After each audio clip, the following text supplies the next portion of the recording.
Hello, everyone. This is April Cox, and we are here with the Self-Publishing Made Simple Author Work Group. We have a special event today with Dave Chesson, founded Kindlepreneur, has one of my very favorite keyword tools with Publisher Rocket, one of my people that I have looked up to for a long time, and I am so happy to have him here today.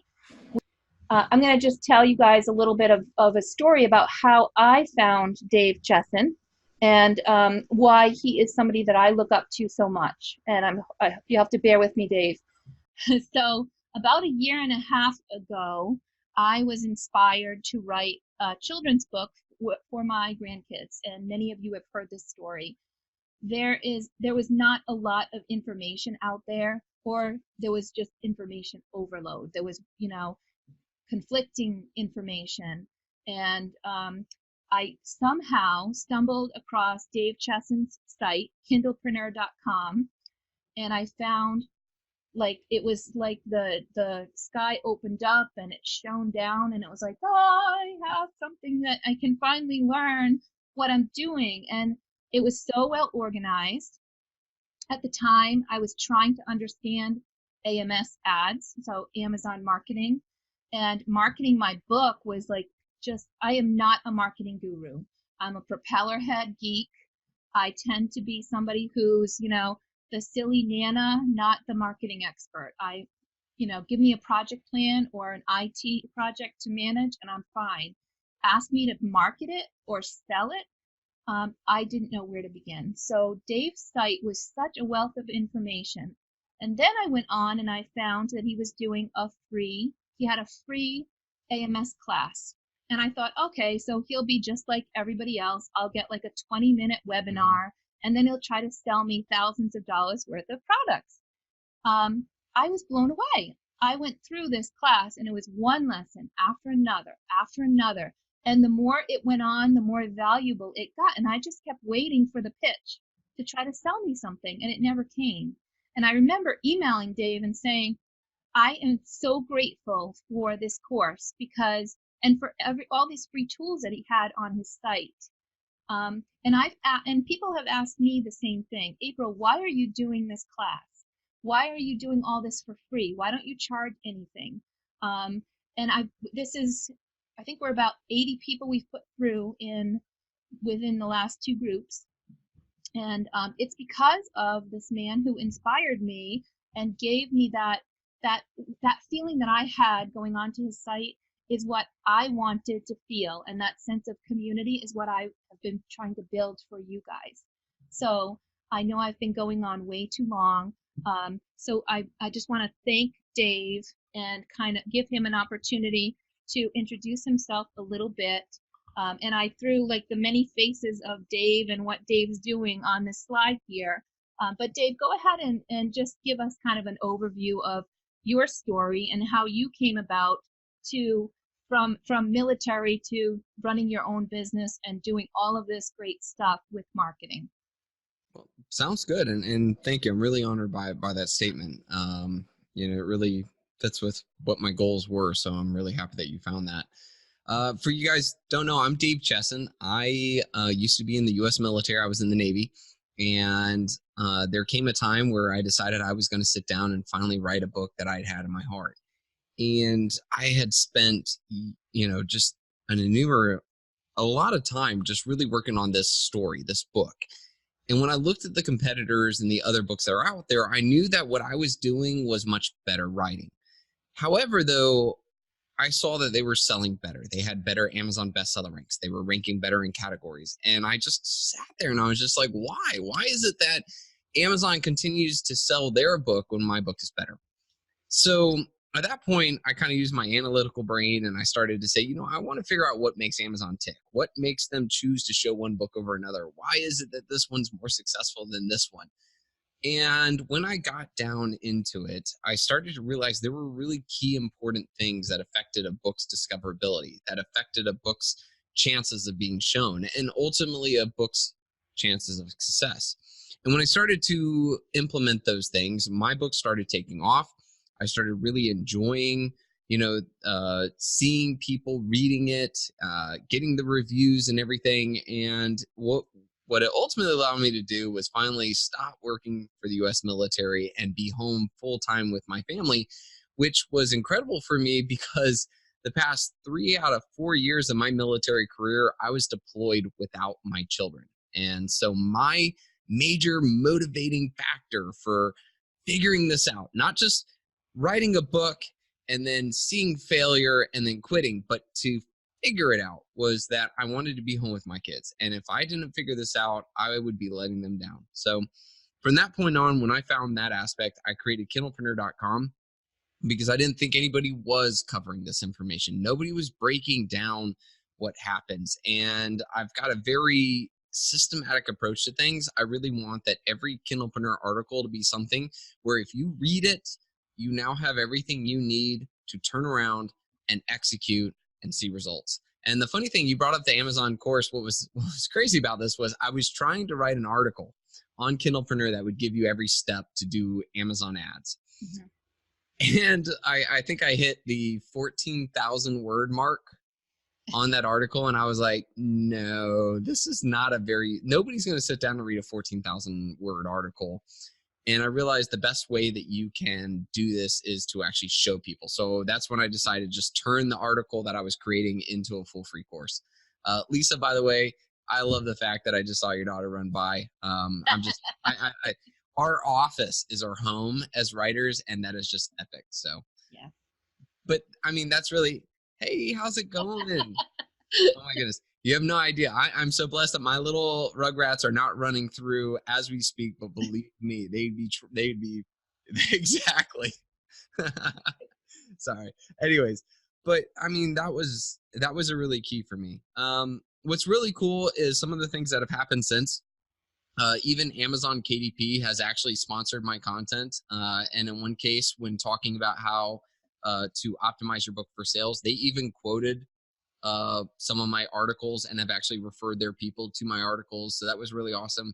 And I've also had the honor of working with Orson Scott Card, Ted Decker, Kevin J. Anderson. And if you're a sci-fi geek, like, you know who those people are. And I'm a huge sci-fi geek. So I've just been really blessed to be able to, just continue doing what I'm doing, but more importantly, be home with my kids. That's awesome. So I know, Dave, you said you'd like to just, do you want to kind of go through and ask folks what they're working on to give you a little bit of background? I also want to make sure we have plenty of time to talk with you about questions and things like that. But I'm okay with just kind of going down the line and spending, 20 seconds kind of giving an overview. And I talked way too much about myself, so I'll go ahead and move on to Misty. Go ahead, Misty. Well, hello. I had my video off. So I just launched a book today, my very first book. Hey, congratulations. Yeah. So this is really a great time for me to learn how to promote it. So I'm really excited about that. Excellent. Congratulations. And Mary? I just had my book published in June. The name of it is The Legend of Eddie the Whale. And I'm very happy about it, and I'm happy to be here. Thank you. Nancy? I published my first book in February, but it wasn't a children's book. And then I wrote a children's book. It's not illustrated yet. And now I'm writing a third book, but it's nonfiction. Nice. So this has been a good forum for you, even though you've had books published. Are you still learning a lot with this series? Oh, big time. Yes. Good. Marketing. That makes my heart happy. Yeah. And Nick, you can go ahead. Unmute you. Go ahead.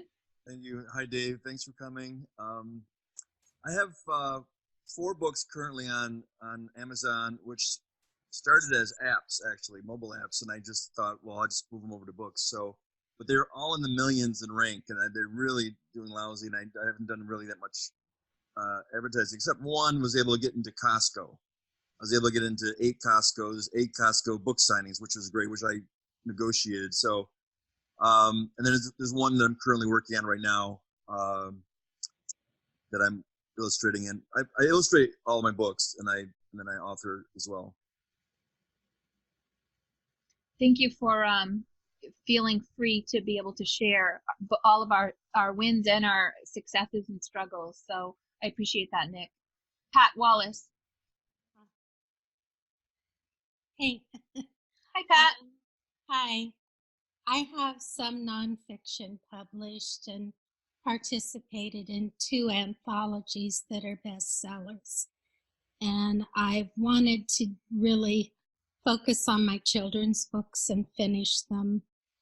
This course has been fabulous for getting me incited to get busy and get done. I illustrate and write, so it's a lot, but I get enough encouragement here and inspiration to keep going.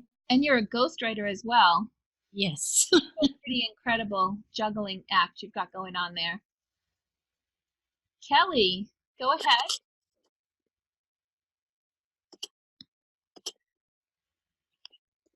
Hi. Kelly. I have just finished writing after like well over a year, a picture storybook. It was on pause for a while, and I should be starting illustration maybe tomorrow, April, maybe. Yes. We have our meeting. Yep. And I have a puzzle book that's going to be out soon, and another project. So I'm just excited. I have Publisher Rocket. I actually bought it before I saw the AMS course that you did. Oh, cool. So I love it, and I've actually already found some really awesome categories for my puzzle book that I wouldn't have thought of because of the rankings that you show. So I'm a huge fan. Awesome. Thanks, Kelly. Barbara? So I have several picture books published, and 4 of them are with a hybrid, and I'm trying to get them off the hybrid.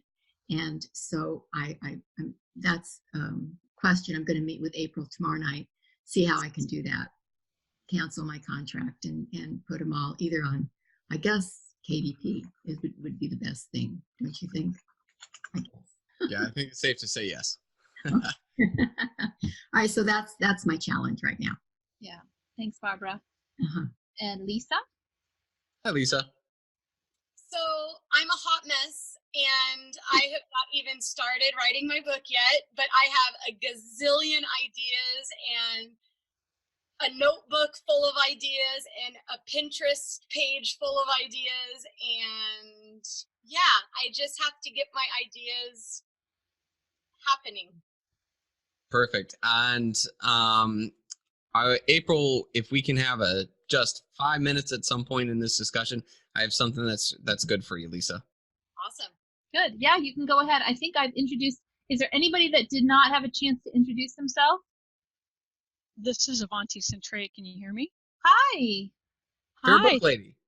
Great. Yeah. Thank you very much for hosting, April, and Dave. Thank you for being here. I mix intrigue, history, science, and mystery into nonstop action thrillers. And my first one is going to come out on November 9th. So I'm here to learn what I can. I'm traditionally published, and my publisher is going to be running the Amazon ads, but there may be some room for me to learn some things too. So thank you both. That's great. And what is the age group for that book? This is for adults. Okay. Adult thrillers. Yeah. Good. And one last person I didn't mean to miss. Bobby Hinman is here with us today. In this group, we actually, Dave, use her book that's titled How to Create a Successful Children's Picture Book. And Nice. So her book actually gives us the structure we need for this. Go ahead, Bobby. Hi, Dave. I'm kind of the old timer in the group because I've been publishing children's picture books since it's been about 10 years. Before that, I had traditionally published 7 cookbooks, so I've seen both sides of it. I've sold way over 50,000 copies of my books, but I started 10 years ago, so I did it what for me was the easy way. I went to book fairs, I did school visits, I sold everything at retail, and it was wonderful. And in the meantime, Amazon was creeping up in the background. Now I'm trying to do some advertising on Amazon, and I find it one of the most frustrating things I've ever done. Mm. So I'm all ears. Yeah. I'll see. So we'll go ahead and let Dave speak and share a little bit about your story and your journey. And in this group is typically a group of new and aspiring authors, although as you could tell going through the introductions today, there are a mixture. Some people are getting, you know, there are great topics and great speakers we've been bringing in on publicity and marketing. And so we found many who've already published multiple books who are joining the group and helping others with what they know, and also getting a lot out of some of these topics like what you're sharing today. Sounds great. Well, I guess we heard a bit of my story, and I'm, if you know me, I love to just jump right in. So I was going to just first talk to Lisa. You were talking about the fact that you had a lot of great ideas. One thing that's great about the digital age is that we no longer have this hindrance of when serendipity strikes that we can't put something down. I would highly recommend using something that's like a mobile app or like Evernote or Trello to be able to record those ideas when they strike. This is a great thing for writing in general. One of the things I love most is that sometimes we come across stories in nonfiction. I may come across a situation in my life, or while reading some random post that somebody had where they talked about some ancient Chinese person who went to, you know, ancient China and did this really cool thing. You're like, wow, that would be a great fit for an example or a story or something that's linear to what I'm talking about. And being able to quickly jot that down, maybe you're not writing a book on that yet, but jotting down those incredible stories or things you come across or the sparks of inspiration are very important. You may be focusing on your children's book on Vikings right now, but you may come across something that's dragon in nature that would be really cool. And you never know when all of a sudden you're working on a project on dragons. So Lisa, if you have some way to organize those notes, something like Evernote or Trello, or, you know, even I've even seen authors use a voice recorder, right? Where on their iPhone, they have like the press, or they even ask Siri to record for them. They can quickly jot down notes and they can keep those great ideas coming, but they're not having to try to remember them. So just wanted to throw that out there. It was a game changer for me. I've got my Evernote is so crazy with so many ideas and book ideas and research papers and things that I've seen, that when it comes time that I either need to construct my nonfiction book or construct my next speech or whatever, I go to those and I start looking and funneling through. So being able to organize your incredible ideas, even if they're not the thing you're working on, is very important because it can pay off way later in your career. So Dave, because we have so many newbies and many of them have not had an opportunity to even, you know, browse the different resources you have, I could certainly share and kind of hop onto your website if you had certain areas you wanted to show. But what types of resources or advice would you have for a new author, and any tools, specific tools that you would recommend we check out on your site or others? Well, I really think it depends on what stage the author is at. So one of the things I did on my website at kindleprinter.com, you'll see on the tabs button something that says start here. That right there, when you click on that page, is pretty much what my tome to book marketing would be. It's actually a table of contents. I didn't want to write a book on book marketing and then sell it because my entire website's about that. So instead, go to that page and ask yourself where you are in your book writing, book marketing, and look, and you can find what I think are some of the best articles. And by the way, I'll tell you, some of those articles aren't mine because somebody wrote it so well that I'm like, well, I'm not going to rip it off. So I list it there. I think that that is the best list of videos, articles, podcasts, you name it, to take you from idea generation to successful publication. And well, even beyond that with marketing itself. So to anybody out there, if you have a question, you're stumped on something, I mean, I'm always updating that because I believe that is the kind of step-by-step all the way through. And that way you can address whatever your current pain point is or wherever you are with your writing and be able to check it out. And all of that's free. And earlier today, so I just opened up and went to the start here. And earlier today we had another meeting, and Michelle, one of our other members, said we need a checklist of step-by-step things to do. And immediately in my mind, it was like, Dave already has that. So phase 1, before you write, and phase 2, putting your book together. Look at all the links and resources that Dave has compiled and provides people with a ton of information. It's organized beautifully, and in some cases, you know, there's additional information, but this is a great starting place. I love what you've done here, Dave. Thank you. Yeah, that was the goal. Just kind of make it, because every author is at a different point in their writing career. Every author is at a different point in their writing project. And we just want to make sure that you can find specifically what you need and be able to gain that information. And like I said, sometimes it wasn't my resource. It wasn't my content that was the best. So, you know, it beat me out. We put it there. Okay.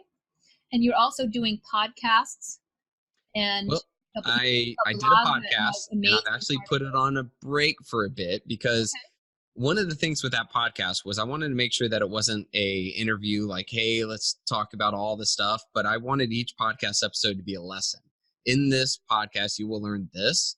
I'm going to teach you this, and then I'm going to bring somebody on, and we're going to hear their example of when they did what we just learned. And then we're going to move from there. But I'm not going to lie. It was so much work. It really was, just to find the right people and orchestrate that. And we came out with a version 2.0 of Rocket, and it really took up a lot of time. I'm going to get back into it, but the key is that it's a lot of work making sure that we cut out the fat and that it is not going to waste your time and that it's beneficial. Yeah, I think, but it will happen. I just want to put that out there. I've appreciated, and I know many authors do, how much that you give of instruction.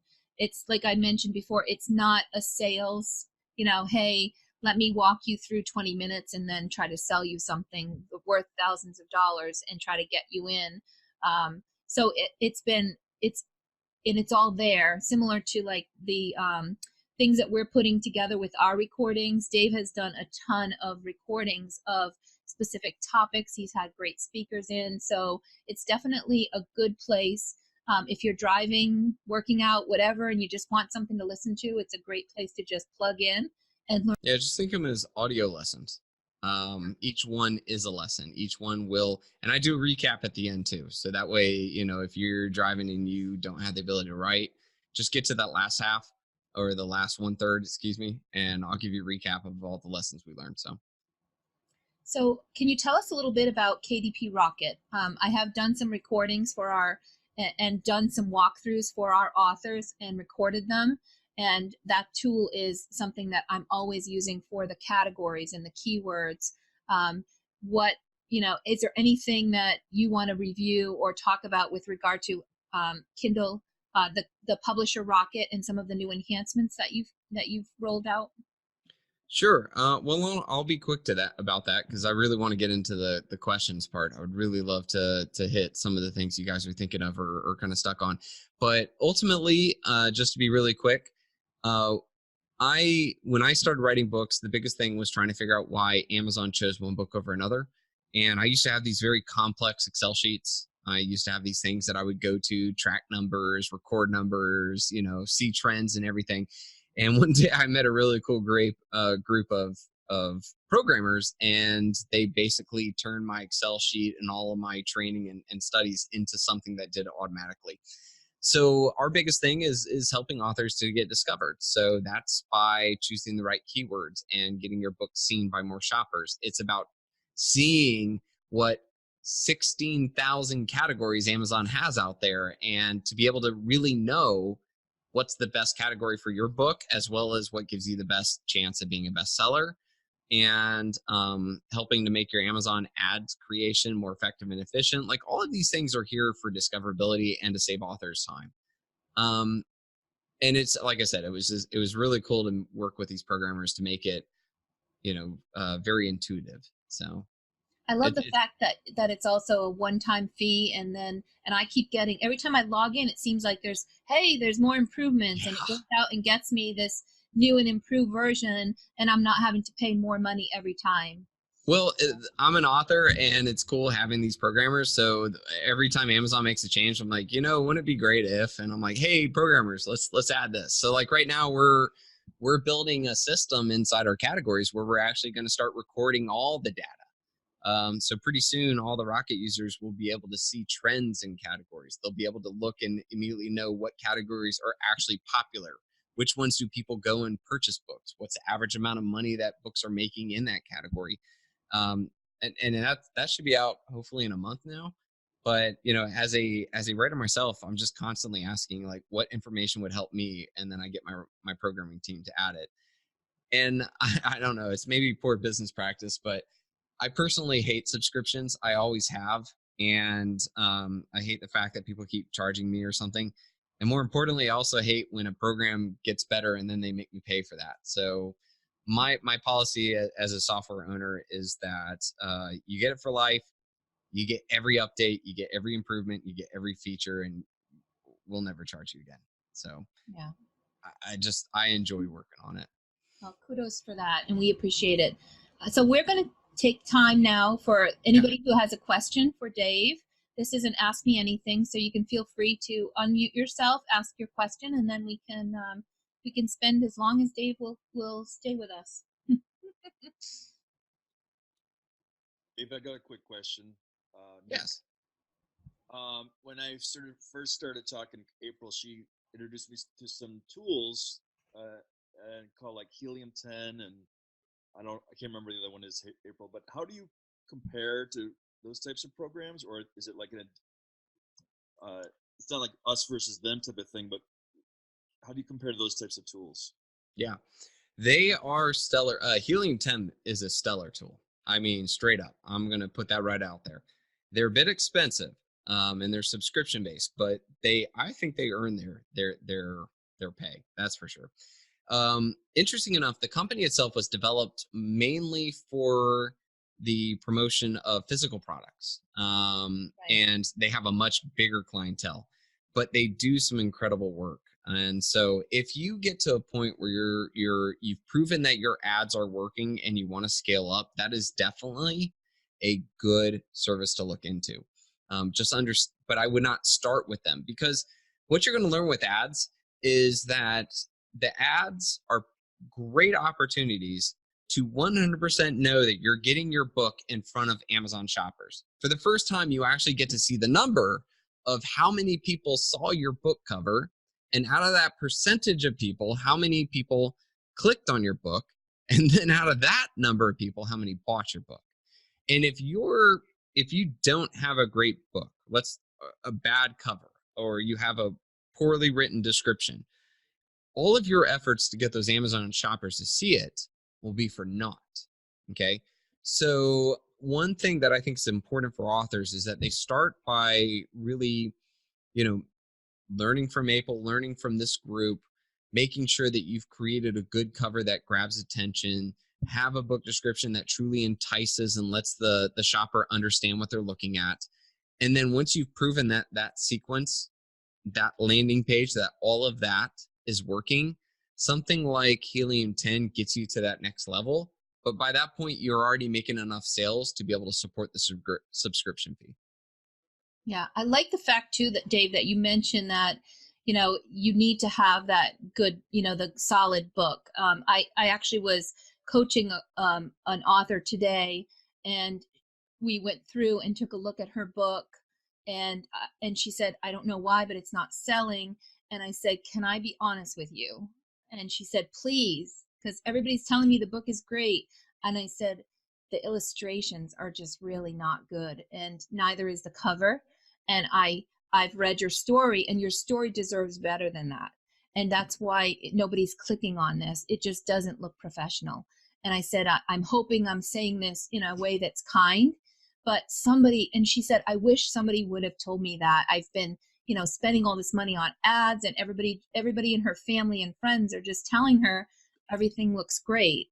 So, part of that is finding somebody or a group like this where you can have an editor like Bobby Hinman, or bring it to the group and actually get some really good feedback versus just spending a ton of money that you don't have to spend, because no matter what you do on ads, if the cover and the book illustrations or the story are not good, it's not going to do well.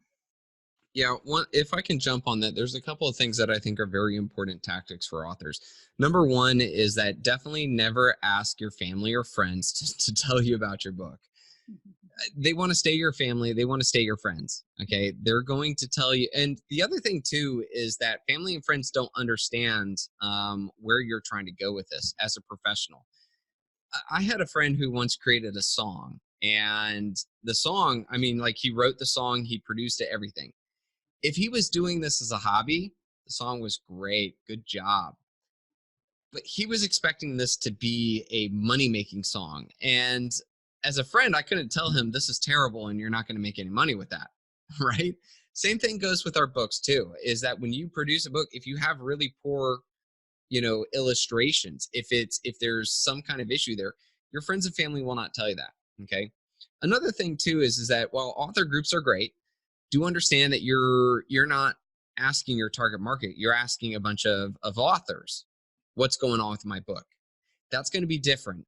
One time, my grandmother Muzzy, I love that. I love that gal. She's amazing. I sent her one of my sci-fi books, and she responded like, oh dear, like the cover is a little too much violence, and I'm like, yeah, it's a science fiction military alien bug hunt, it's going to have some violence. And the thing is that Muzzy is not a great indicator of how well I did. So if you're looking for true valuable input as to how well your book did, definitely make sure it's not a friend or family, and definitely make sure it is somebody actually in your market. And so find Facebook groups that are involved in your market, whether it's a teachers association, a children's, book group, or something of that magnitude. And let's face it, your market is parents if you're creating a children's book, because the parents are the ones that buy it, not the children. So keep that in mind. Another thing that I think is very important is your book description. I can almost do a test, and I don't want to put anybody in the spot because we're not all friends, so I don't know you, but I would love to call one of you and say, great, give me a 2-sentence elevator pitch on what your book is about. And I'm pretty sure that a majority of the people here would probably fumble through it, right? That you don't have these 2 great sentences or just a 20-second blurb that says, oh my gosh, I want that book. But you know what, though? If you practice that, if you prepare where, when you meet somebody, when your friends ask what's your book about, you start working on that 2 sentences right there, okay? And watch their face as you say it. If their eyes start to glaze over, know that that is not a good book description, okay? If they start getting really interested or they ask questions about it, you're getting somewhere. And you can continue to hone those 2 sentences to the point that you've got it perfected. And then after that, when you're at the party, when you're at the book signing, or when you're trying to create your Amazon book description, you'll have something so much better, and you will see so many more conversions. So I would start with just that one simple question. It will help you to build out. And a lot of you may say, why did I say 2 sentences? Why not, 10, 15 sentences? Because most book descriptions are like that. And that's because in your book description, I would say that maybe only 20% of the people will make it past your first 2 sentences. The way that Amazon develops itself is that you have to click to see more in order for it to show the rest of the book description. So that top part, those 2 sentences right there, are what we call the hook. And if that's not good enough, I will not click the see more. I will probably click the back button. But if you crush it, if you make those 2 sentences great, you're going to have a much higher chance that I'm either just going to click the see more and read the rest of your book description, or just click the buy button. So make sure you nail those 2 sentences. That's really good advice. I see, Avante, you have your hand raised. Go ahead for a question for Dave. Thank you. Dave, as I mentioned earlier, I'm traditionally published, but my publisher did not buy the rights to the audiobook, which I'm self-producing. Do you know if there's a way that I can run Amazon ads as a self-produced audiobook? Sadly, not at this point. But I'd be amazed if in the next year or two, Amazon doesn't add that. Amazon's focus has been on audiobooks. As a matter of fact, of all the three sectors, audiobooks have been the biggest growing sales market. And so I would definitely keep that in mind, but understand that you can't do advertising straight to audiobooks. But the good news is that anytime you do Amazon ads for books or ebooks, people will land on your book sales page and they will choose the version they want. I'm actually a diehard audiobook fan. If it's fiction, 99% of them are audiobooks for me. And I thoroughly enjoy it. Some of those narrators are just amazing. But, me too. And Is I'll say there- that. Is there a hack then that because my publisher, so with Amazon Central, I don't see that I can actually run ads. Is there a hack that I can use to get around that and run ads myself that you're aware of? There is a way. Ooh. And I've been trying to find the more effective and efficient way. I can't lay it out in a step-by-step yet, but I'll get there. And when I do, it'll be a Kindle Opener article. But there is a way that you can create an Amazon Central account and have it attached to your book and then get permission from the KDP account owner, aka the publisher, to allow you to advertise to it. But and it is there. It's just that a great example of this is that sometimes Amazon has a way of doing it, but the Amazon people suck at their job. About a year and a half ago, Amazon started really allowing authors to choose 10 categories instead of just 3, right? And it was absolutely true. Amazon even said it. The problem was that the people who worked their support did not understand this. So about a year and a half ago, my recommendation to authors was to add 1 category at a time. So you'd have to, choose your 1 category, contact Amazon through this whole step we created, and then get them to add it.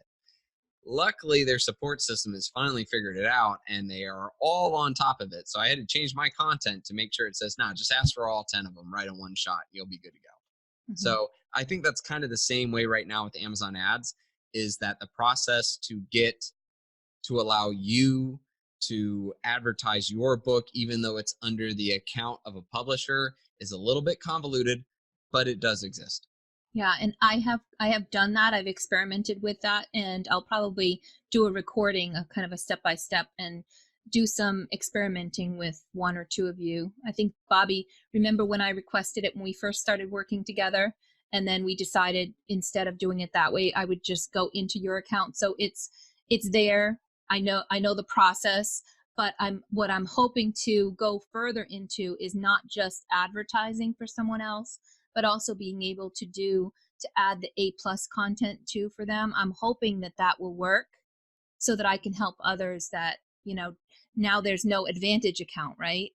So we don't know why Amazon stopped letting people join Advantage, but that's been a big thing. So if you don't have Advantage, some of these new authors aren't able to do their A+, add that A+ content like I have on my books and others have on theirs that have been a part of Advantage for a while longer.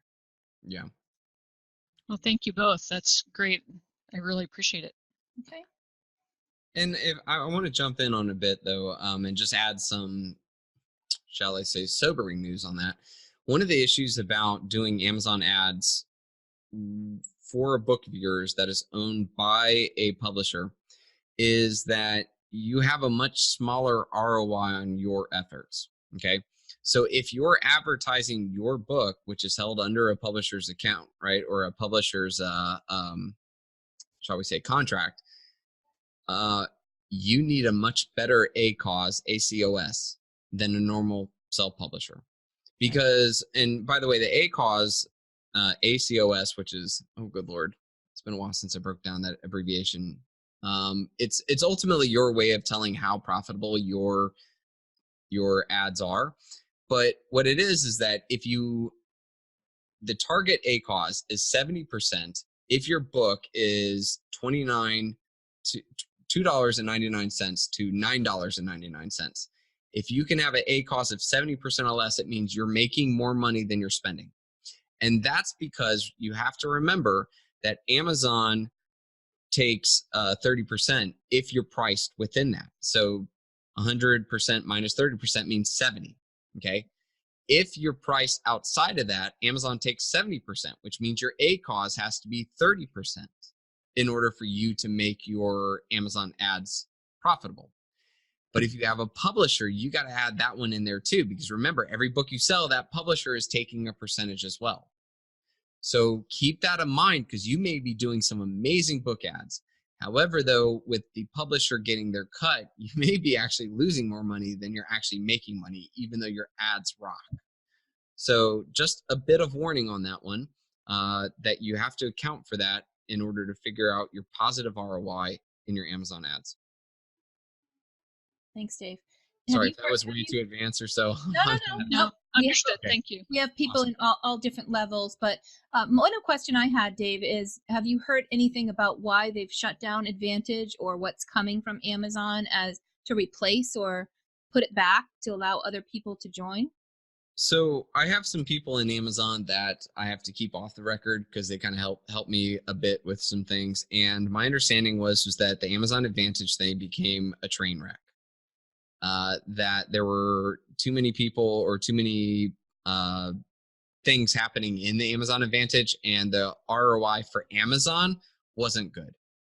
So they just shut it down. And by the way, one of the sad things about Amazon and books is that the number of people that actually work Kindle Direct Publishing is ridiculously small than the other departments. So sometimes they have a good thing going, but they just don't have the resources to make it even better. And so they'll just quickly shut it down. And the best way to put it is, I think Amazon Advantage was one of those where they just started cutting some of its capability before trying to invest more into it.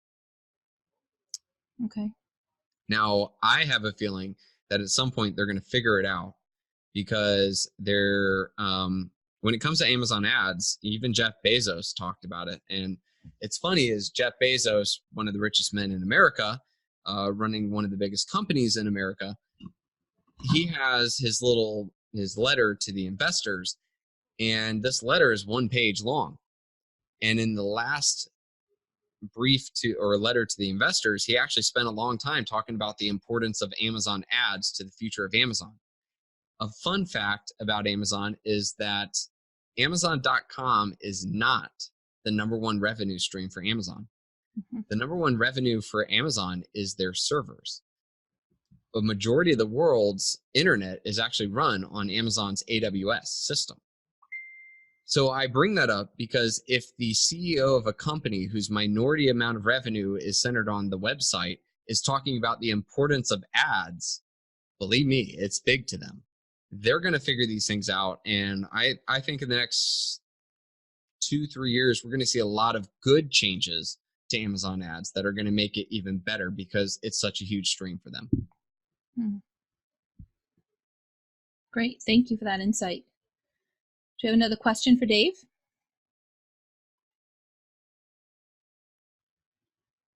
If there isn't a question and somebody wants to raise their hand, there is one thing I think that's really important for children's authors specifically. And I kind of mentioned this before, but I think it's very important that you remember that your target market is actually the parents. Okay. I know that that sounds obvious, but the fact of the matter is that it's depending on your age. I mean, 13 and above, they're usually making buying decisions, but below that, your buying decisions are coming from parents. Okay. So when you're writing your book descriptions, when you're doing your Facebook ads, when you're doing, all of these marketing momentum, aspects, you need to keep in mind that the person who's going to decide whether or not to purchase or not is the parent themselves. So there are some things that would, when you're writing your book description, think about what it is a parent wants to hear that makes them feel like this is a good book for them to choose for their child, okay, or for them to read for their child.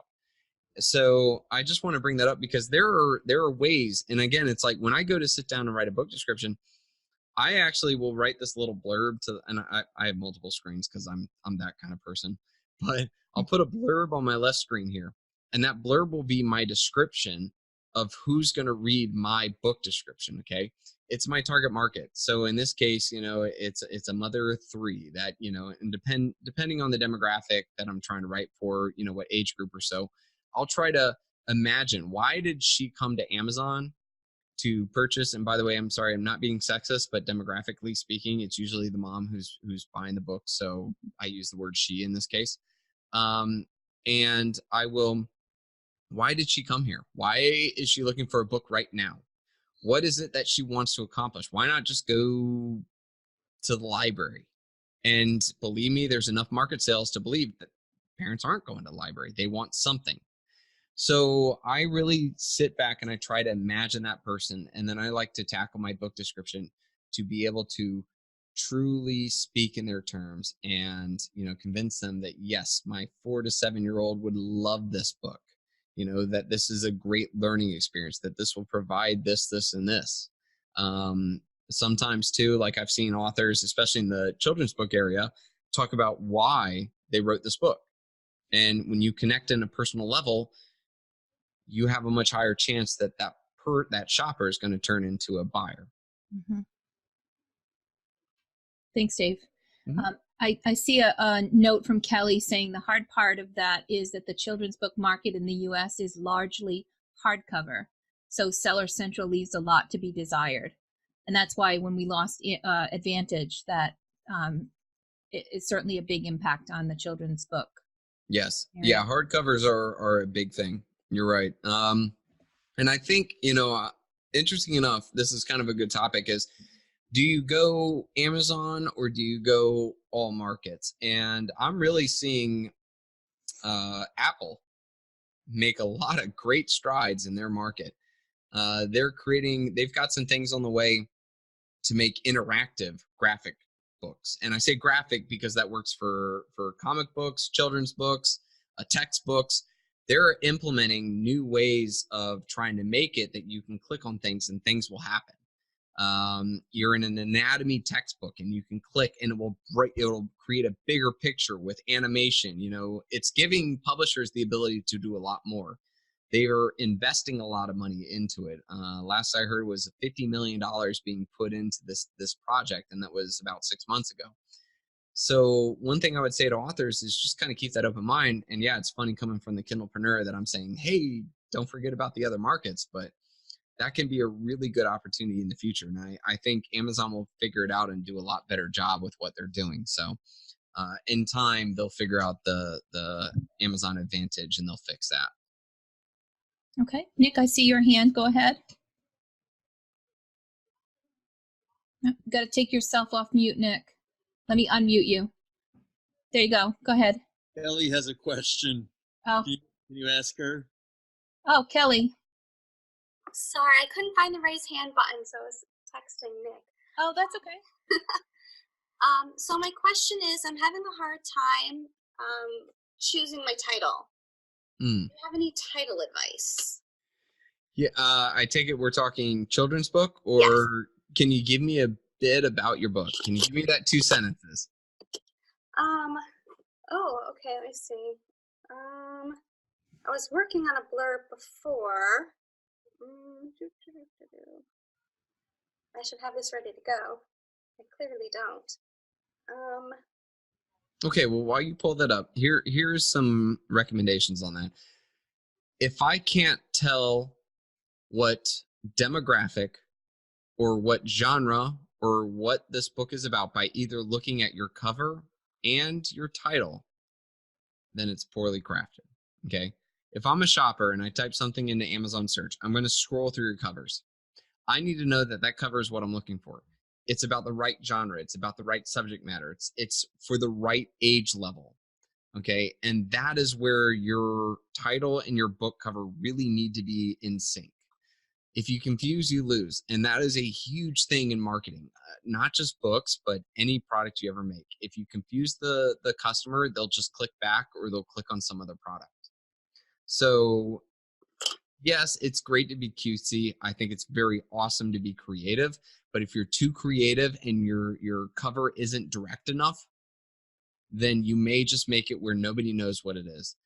I have consulted a couple of authors where in one case, I thought their book cover was a YA, a young adult book. And it turns out it was like a 5 to 7. And I'm like, why would you think that a mother of a 5 to 7 year old would want that as a book for their children. And they said, well, you know, I figured that, you know, like it looked great. It looked like these. And I'm like, you have to remember that I'm the mother of a 5 to 7-year-old. What is going to catch my eye? What is going to tell me this book is for my 5 to 7-year-old? And another time, the imagery was very cutesy and the title was very cutesy, but I could never even tell what the book was.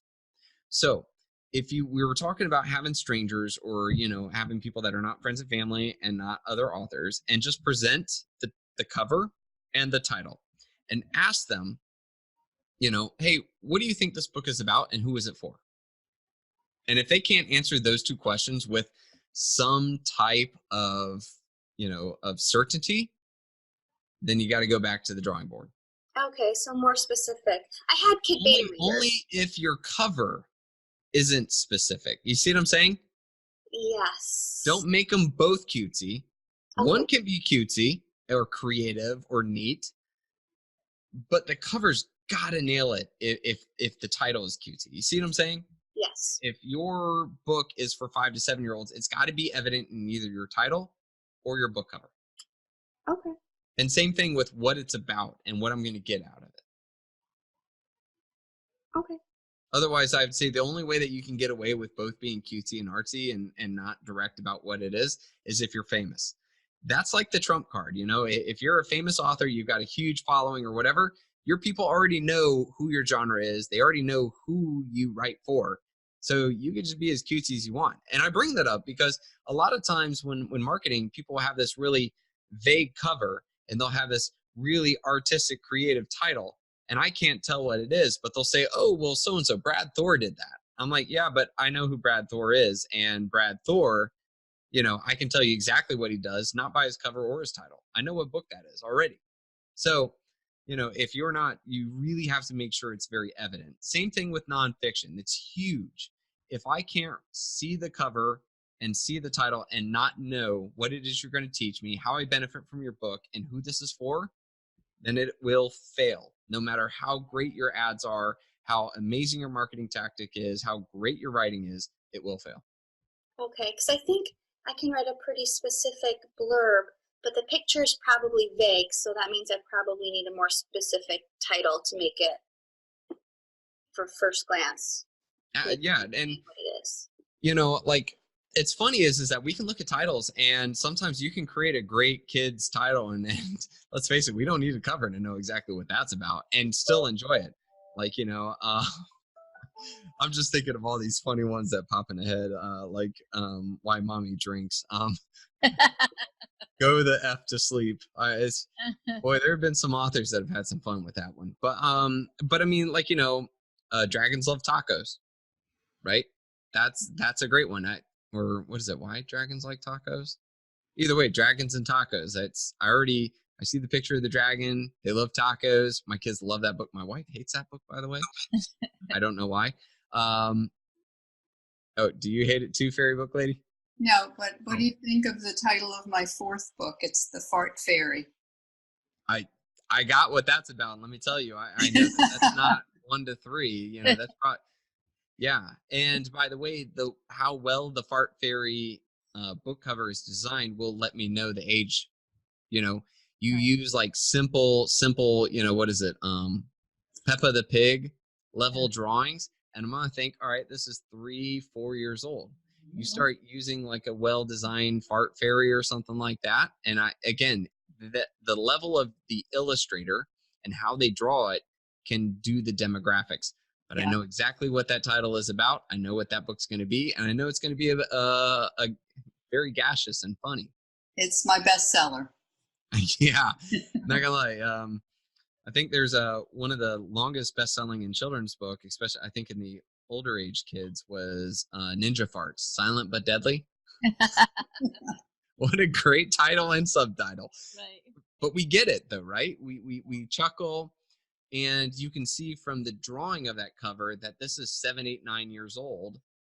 And we know it's going to be humorous. So again, just make sure that your cover and title, let us know what genre it is, what demographic it's for, you know, and what to expect. Dave, I want to be fair with you for a time check. I'm glad to continue moving on, but we are at the top of the hour. So do you have time to stay with us? Do you need to drop? I'll completely leave that up to you. We're going to continue on for our remaining work group time through 10, but we're glad to extend for you if you're willing.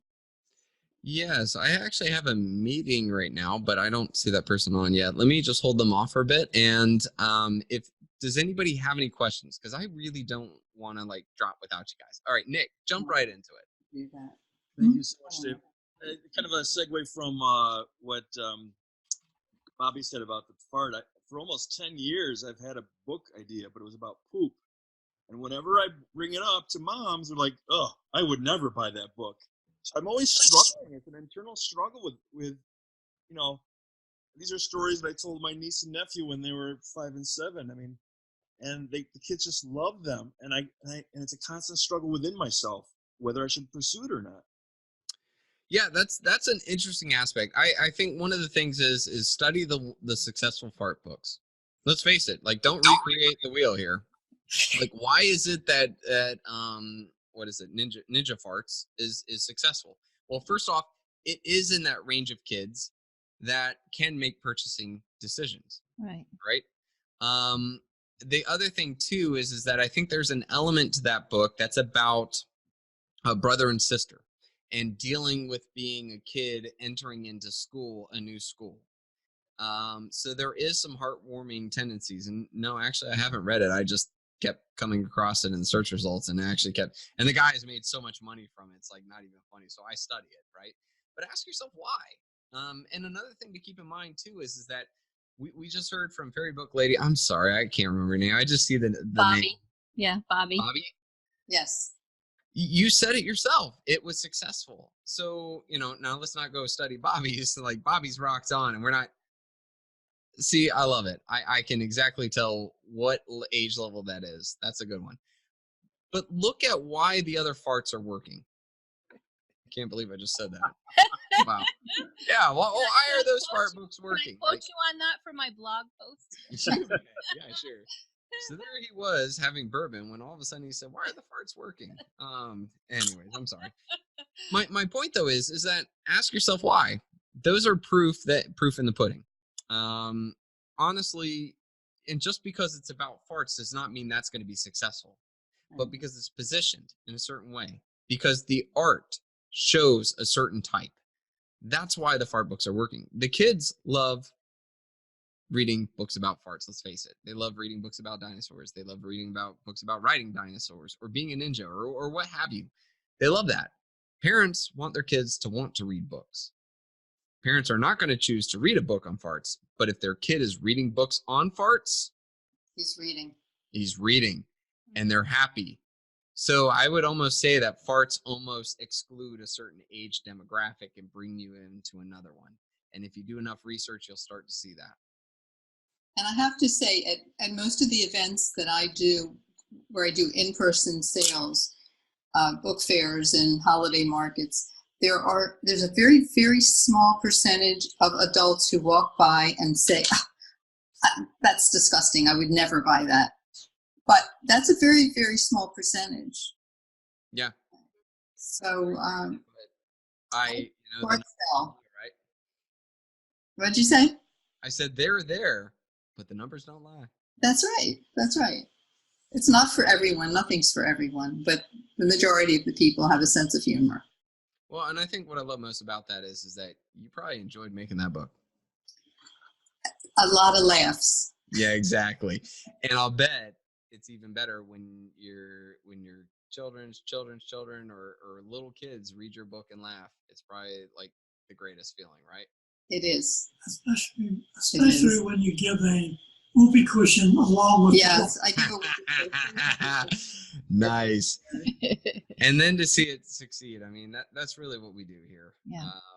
There's nothing more beautiful than, hold on, my person is here.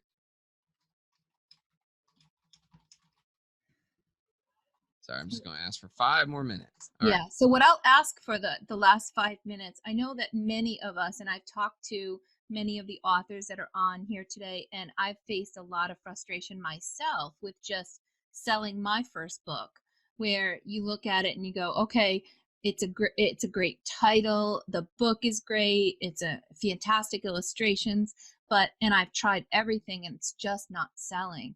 Like, what do you know, what encouragement can you provide or advice can you provide for authors who are just ready to just hang it up with Amazon?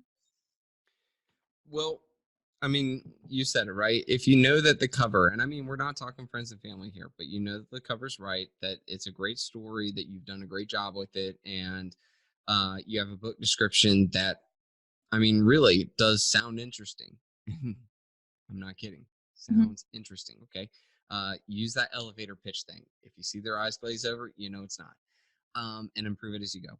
But when you have those things, at that point, it's about just getting it in front of the market. I love Amazon ads, because at that point, I'm advertising my book, not to just regular Joe Schmoes. I'm advertising my book to people who've decided they want to buy a book. They're just trying to figure out which book. To me, that's way better than trying to advertise on Facebook, where you're trying to convince somebody to leave their cat videos, you know, or to see what their friend ate at lunch, to then go over to another platform called Amazon and to then make a decision to buy a book and then make a decision to buy your book. So I love Amazon ads, because we can finally take away that, shall we say, uncertainty. We can now see that Amazon just showed our book to 80,000 people. And out of those 80,000 people, only this percentage chose to click on our book. And then out of that number, only a percentage chose to buy our book. And it finally takes the guesswork away. But when you have it honed down and you start to really work that, you will start to see scaling, you will start to see relevancy and continued sales. And, you know, we no longer have that book where we do a great job, we create this great book, we do a bit of marketing, and all of a sudden we see some sales come in, and then a couple weeks later or a month later, the sales drop. Right. So I'll leave it to you. I know you have a very short time left. Do you have any closing advice or anything that you want to close out your part with? Well, first off, I just want to say everything you guys are doing is amazing. I love the fact that you guys are creating a children's book. As a dad myself, you know, I think it's just a beautiful thing to be able to have that outlet for your writing and to increase the joy of children out there. I think that's just absolutely amazing. I love that you guys are here too, trying to learn. I know it feels like the Amazon world is crowded, or that there are a lot of books out there. But I will tell you that a mass majority of authors are not sitting here learning. A majority of those competitors are just writing a book and putting it on to Amazon and hoping it works. They're not sitting here taking notes and listening.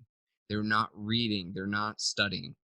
You guys are doing something that a mass majority of your competitors are not doing.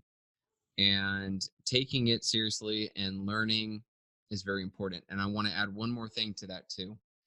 Failure is okay. We all fail. We always have. But the most important part is that you learn from it.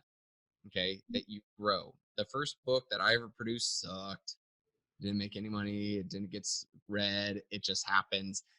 That's when I was like, why? I wanted to learn. I didn't quit. I didn't run away. The first time I did an Amazon ad, sucked. It did not do well. I spent a lot of money, but I didn't pivot away. I didn't just say, okay, well, that didn't work for me magically the first time. I'll try this other thing over here. Instead, I dug down. I said, if I know that my market's on Amazon, or I know that there are kids out there that can benefit from my book, I'm going to sit down and I'm going to figure this out. And I'm going to take every failure as a learning experience. And the next time I do it, I'm going to do it better. I'm going to do it better. And that's when I started to grow the skill that I have with Amazon ads. That's how I developed the skill on creating better books. That's how I developed the skill of creating better marketing plans. So I would 100% recommend to everyone out there, if you truly are creating good books that you know would benefit people out there, it's about developing a skill. and getting it in front of them, and treat it like that.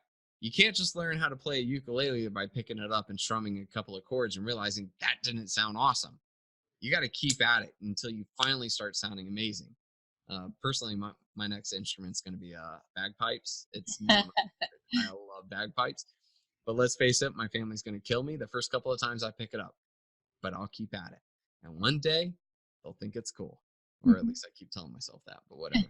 So, guys, I would say that if you're really into this, if you're really ready for this, it's about learning and growing and keeping at it. And do not waste your time pivoting from left to right trying to find the next new thing. If Amazon ads is it, then do it. If Facebook ads is it, then do it. If any other marketing tactic is the one, you can accomplish it, but just stick with it until you've truly learned it. Mm-hmm. That is great words. Thank you so much for your time. This was fabulous. I really appreciate it. And thank you guys for having me on here.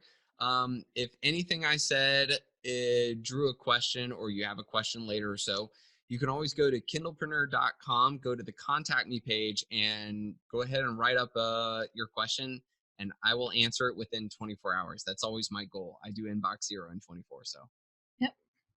Yeah, and he actually does answer all of his email. I'm always surprised at how quickly I get information back. So, yeah, he's awesome. Yeah, it's sort of like my own personal thing. When I first started, I sent out a lot of questions to people, and I like rarely got a response. So it's always like my own pain point. I'm like, no, you never know who is there, who is asking that question or where they're going to be. So, well, Dave, you never know who you're inspiring. And I feel like everybody that's here benefiting from this session and from the replays that we have, it really did start with the inspiration that came from you. So you never know what you're inspiring, and to just keep helping one another.